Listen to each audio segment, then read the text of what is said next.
Okay, so in this video, guys, we're just going to go over a couple of other bits just to clear up any other questions that people might have.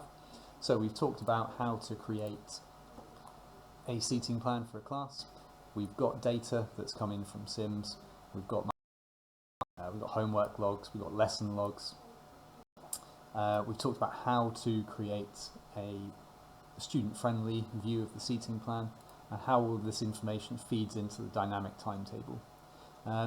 So what if you've got the same class but in two different rooms? You're going to have two different seating layouts potentially, so you're going to want two seating plans.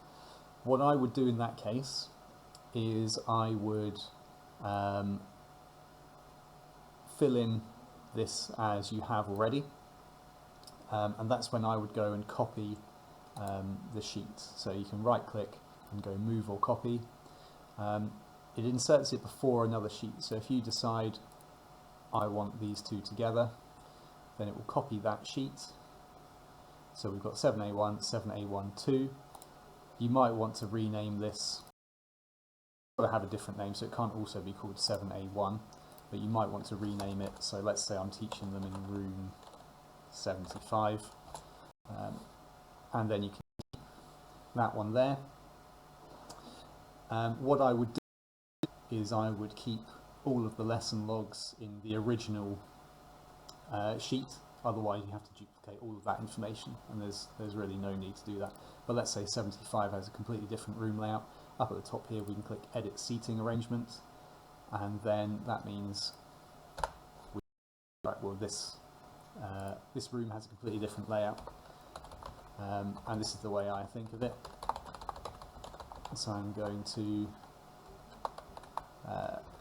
put them into this order.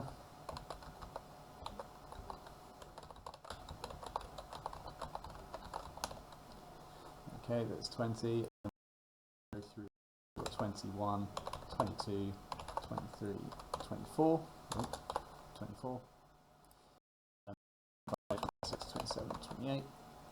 Maybe 29, 30, 31, 32. Okay, that's how I see this layout of this room. Just click the seating plan again, and you'll notice that the students are in the same seat numbers. So all you need to do is just change these numbers here to adjust them to your new layout, and that way you've got seating plans for the same class with the same data, just in two different rooms.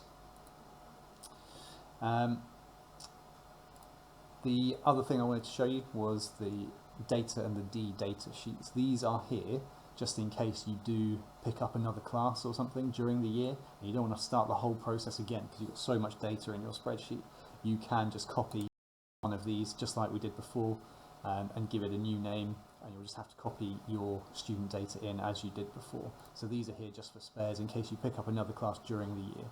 So data is the one we've been looking at. D-data is the dark mode version, where everything is black rather than white, which is easier to show in the video, which is why I've been using the light version, but on a day-to-day basis in my own version of my KOAS I use the dark version because it's just much easier to see when you're looking at a bright screen all day. It's much easier if the majority of it is darker.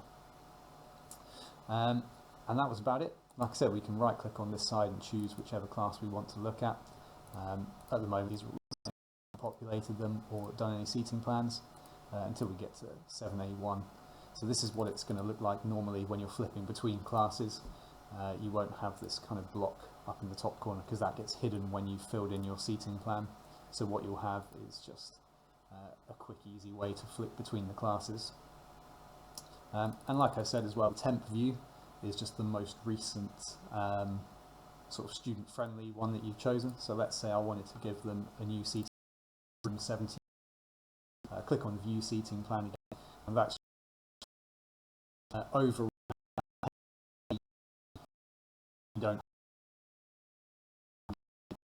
sheets in to view 15 different seating plans, and there it is. That's just ready to go then, and I can show the students. Okay, I think that's pretty much everything that I need to talk about. If you do have any questions, feel free to get hold of me either via email or on Twitter, or comment on the video. Thanks.